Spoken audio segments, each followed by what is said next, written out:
In June 2006, a woman went missing in Wisconsin Rapids, Wisconsin. In March 2007, another woman went missing in Ava, Missouri.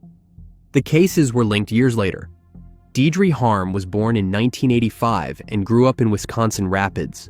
As a young single mother, Deidre devoted herself entirely to raising her baby daughter. Rene Williams was born a decade earlier, in 1975, and spent her early years in rural Missouri. She eventually settled in the Ava area. Rene was a devoted mother of 3 children, placing their needs and well-being at the forefront of her life. She balanced the responsibilities of motherhood with her work at the Eagles Lodge, where she served as a bartender. At the time, both Deidre and Rene were living their lives quietly, focused on raising their children and managing their households. Unbeknownst to them, however, a danger was looming on the horizon, an unknown threat that would soon disrupt the lives they had carefully built. On June 10, 2006, Deidre went out with friends to bars in downtown Wisconsin Rapids. She failed to return home the following day, and when she did not check in with family or friends, concern grew quickly. Her family, worried about her sudden disappearance, went to the authorities to file a missing person report, prompting the local police to launch an investigation into her whereabouts. During the early stages of the investigation, witnesses came forward to tell the police that they had seen Deidre leave with a man she did not know. These accounts became a crucial lead, though little else about that night was immediately clear. The search for Deidre stretched on for months, with law enforcement following any potential leads in an effort to locate her.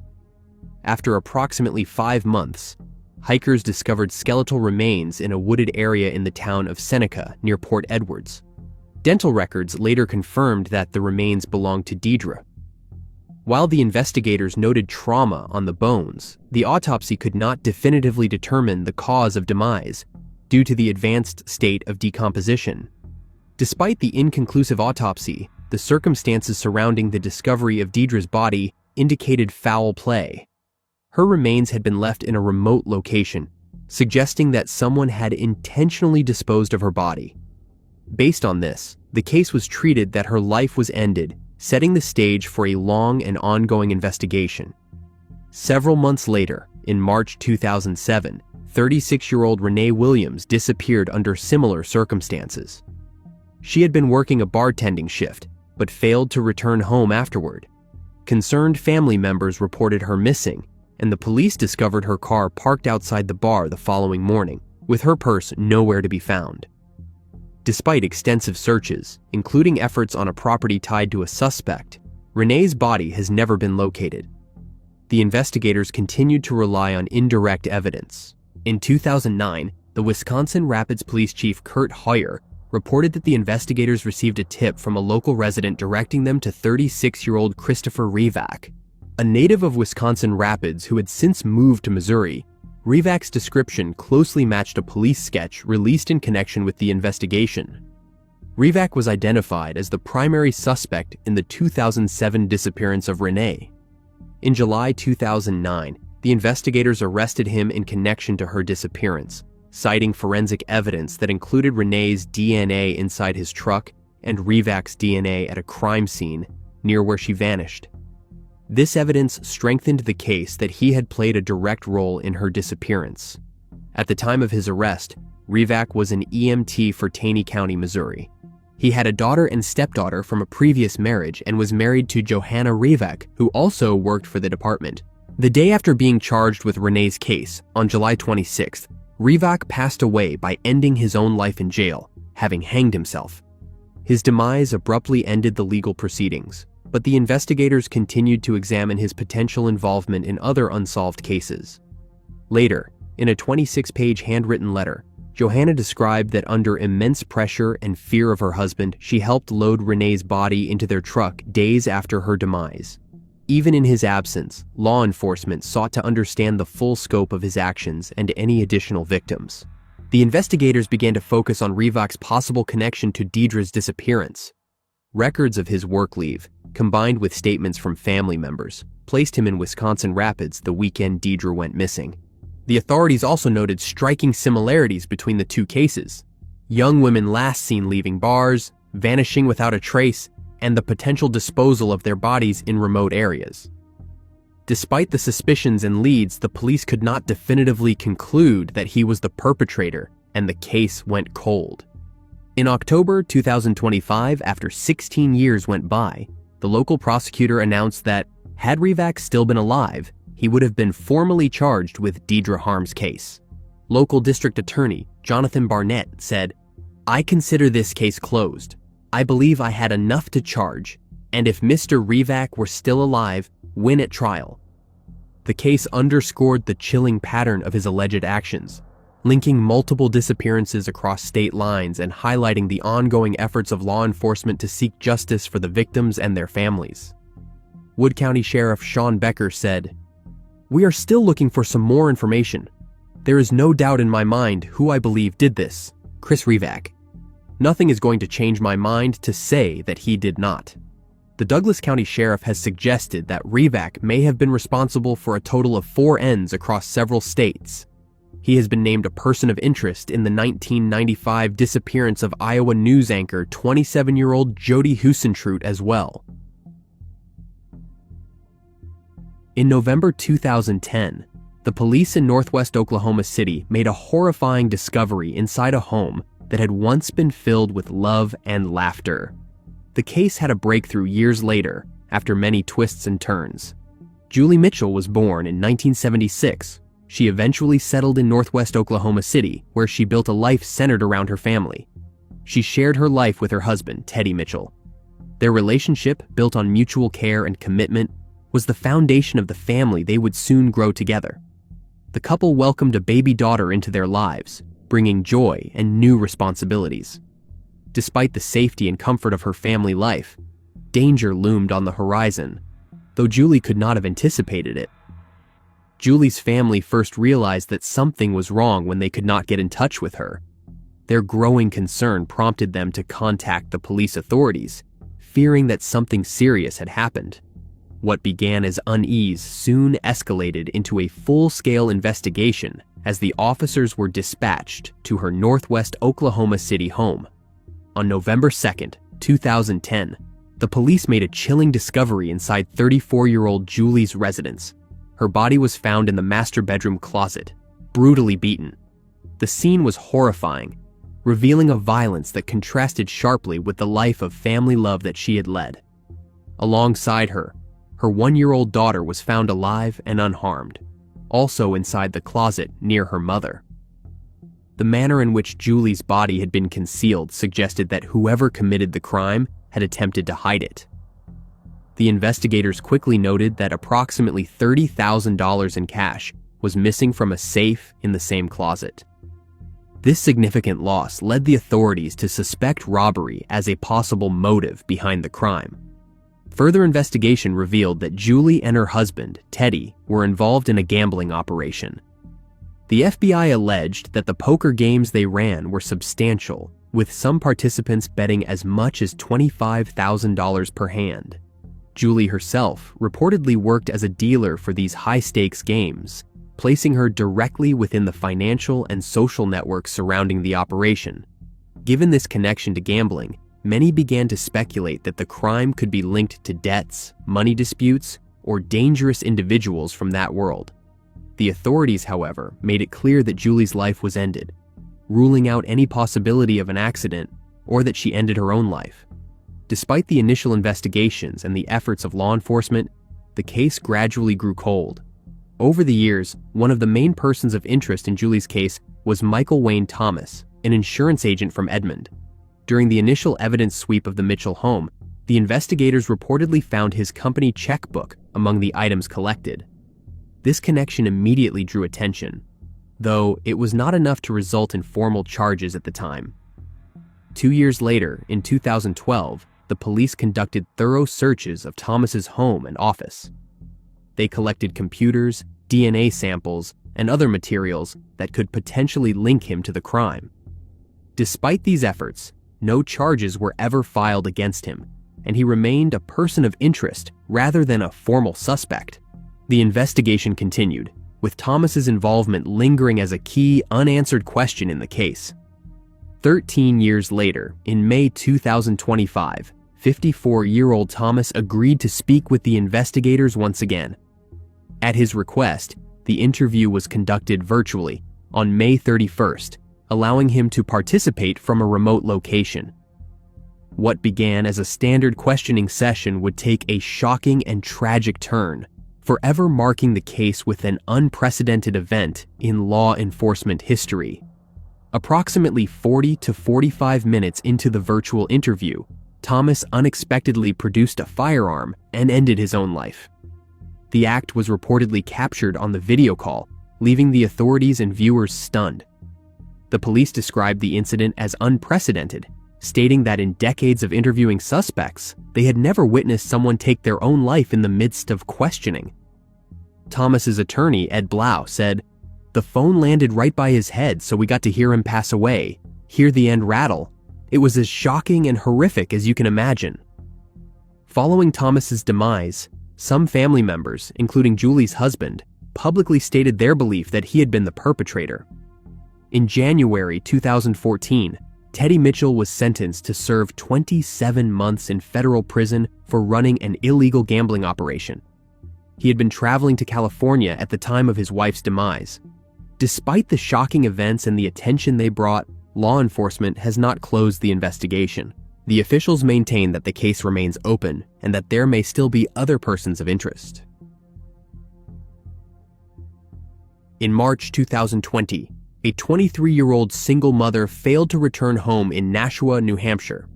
The case, marked by years of uncertainty and tireless search efforts, revealed the fragility of life and the enduring devotion of family in the face of tragedy.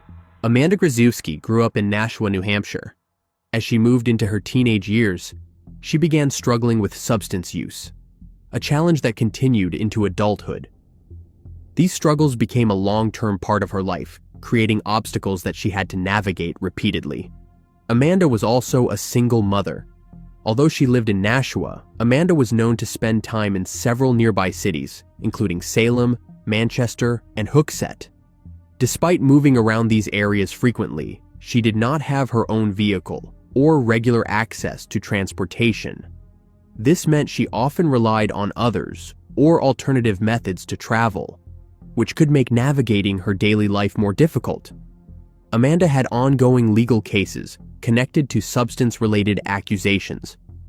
These included charges involving controlled substances and allegations that she had supplied heroin to an undercover detective in December 2018. Alongside these legal issues, she was also involved in prostitution, using online postings to connect with clients. These circumstances placed her in vulnerable situations where her safety could be harder to maintain.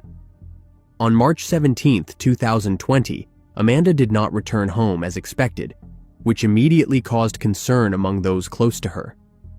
When she remained out of contact, one of her family members went to the local authorities to request a missing person report.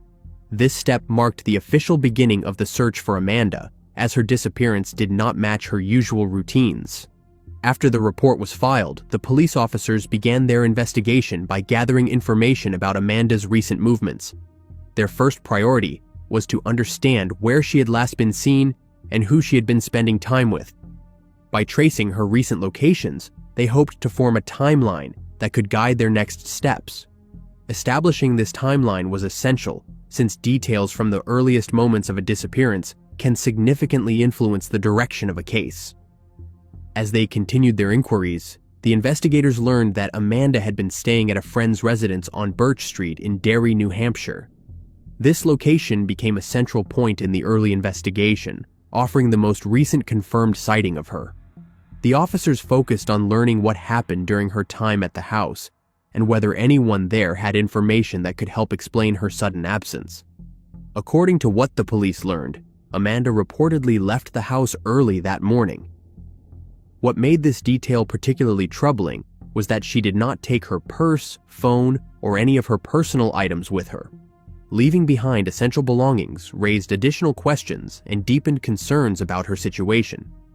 These circumstances led the investigators to wonder whether she had planned to step outside briefly or if something unexpected occurred. The police later discovered a delay in reporting Amanda missing.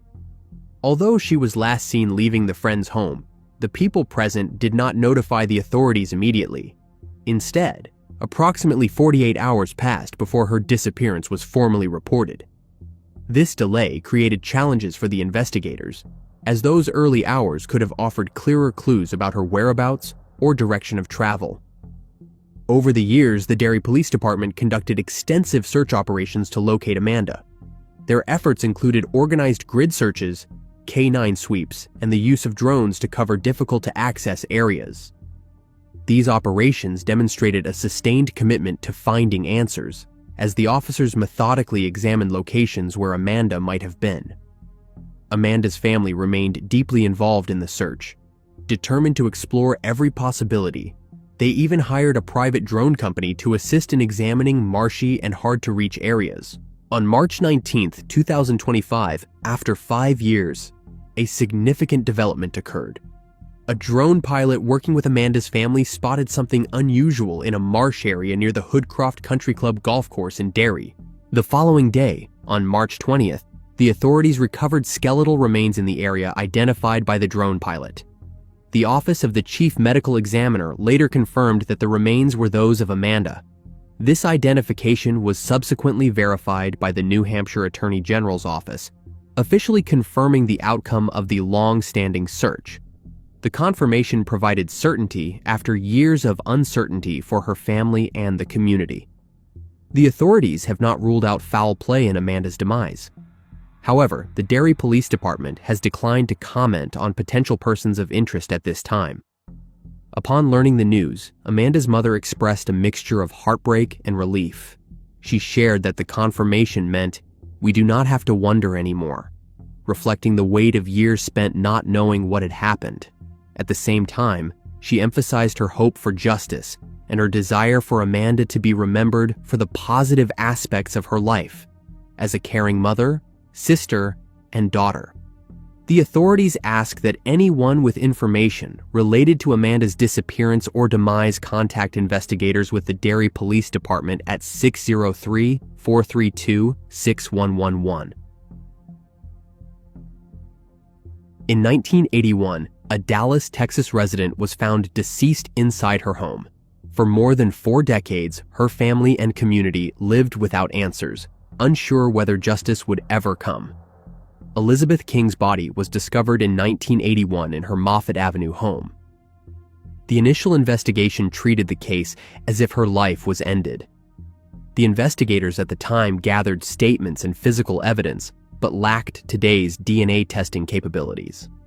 The body was recovered at the scene, and the case entered the records as an unsolved case. In September 2024, after more than 4 decades, a renewed review of evidence aimed to give those affected answers long after the original tragedy. At the time, the investigators collected evidence from her home, but a key piece, a towel recovered at the scene, was never fully analyzed with modern DNA methods. In October 2025, Dallas detectives said that DNA developed from the towel was uploaded to the Combined DNA Index system and returned a match to a known offender, 73-year-old Danny Dupree, identified in reports as Elizabeth's former son-in-law. That match prompted the investigators to obtain an arrest warrant and take Dupree into custody on a capital slaying charge. Detective Andrea Isom said, "When this case happened, they had no idea what DNA was yet, let alone things like touch DNA." She added, "We met the victim's daughter, and she is an only child, and she was very grateful. This was something that was very traumatic for her, obviously, and changed her entire life." In 1975, a 13-year-old girl walked away from her home in Long Beach, Long Island in New York, and never came back. For decades, her fate remained a mystery. In 1995, partial human remains were discovered in a riverbed along Highway 129, roughly 90 miles from San Francisco. The location of the find was remote, tucked away from major highways and residential areas, which made the discovery both shocking and mysterious. The authorities immediately recognized the need for a careful investigation, though the initial leads were limited. Early DNA testing was conducted on the remains, which at least confirmed that they belonged to a female. For decades, the officials were unable to identify who the remains belonged to. Despite their efforts, the case remained unresolved, leaving the identity of the deceased a mystery. In 2019, after more than 2 decades, the authorities decided to re-examine the case with modern forensic techniques.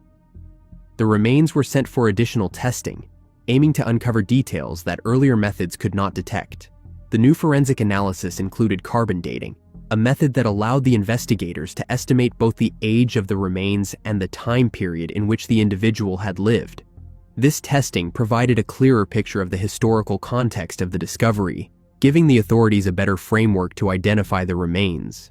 The results revealed that the girl had been born in the 1960s and had lost her life sometime between 1977 and 1984. This timeline aligned with the known disappearance of certain missing persons from that era, offering the investigators a potential connection to unresolved cases. From 2022 to 2023, the Santa Cruz County Sheriff's Office worked closely with Othram. This partnership was formed to revisit cold cases and develop new investigative leads using advanced technology. In March 2025, through this renewed investigation and the use of forensic DNA techniques, authorities were finally able to identify the previously unknown remains as belonging to Laura O'Malley. Laura was born in the 1960s. She was originally from Queens, New York. A significant part of 13-year-old Laura's home life involved her relationship with her stepfather.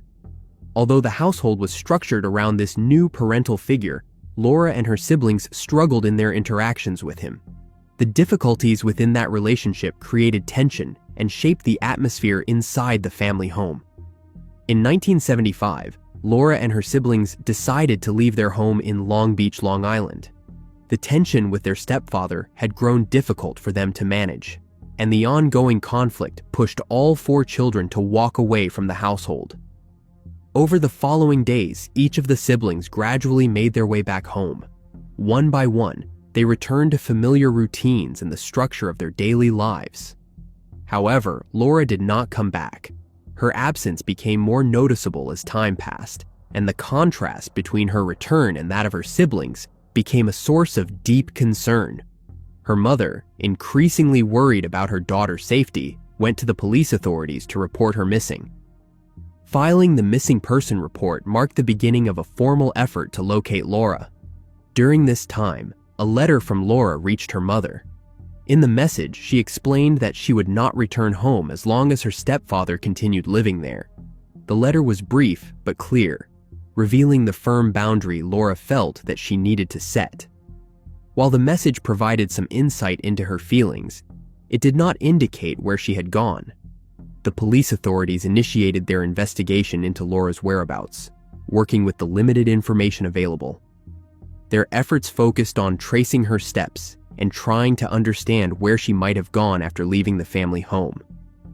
As the search continued, uncertainty surrounded every lead, and progress remained slow. While the investigation was still active, Laura's mother and stepfather separated a year later. The change in the household structure came too late, as Laura never learned about the separation.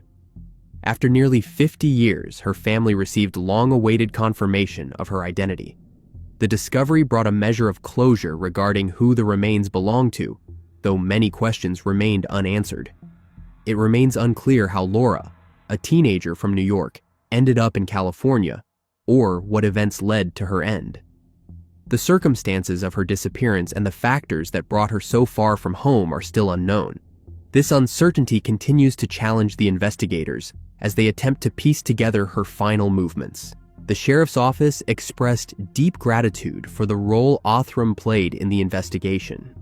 The officials stated that they were thankful for the partnership and for the application of modern forensic advancements, which had provided long-awaited answers for Laura's family. Despite the identification, the circumstances surrounding Laura's demise remain under active investigation.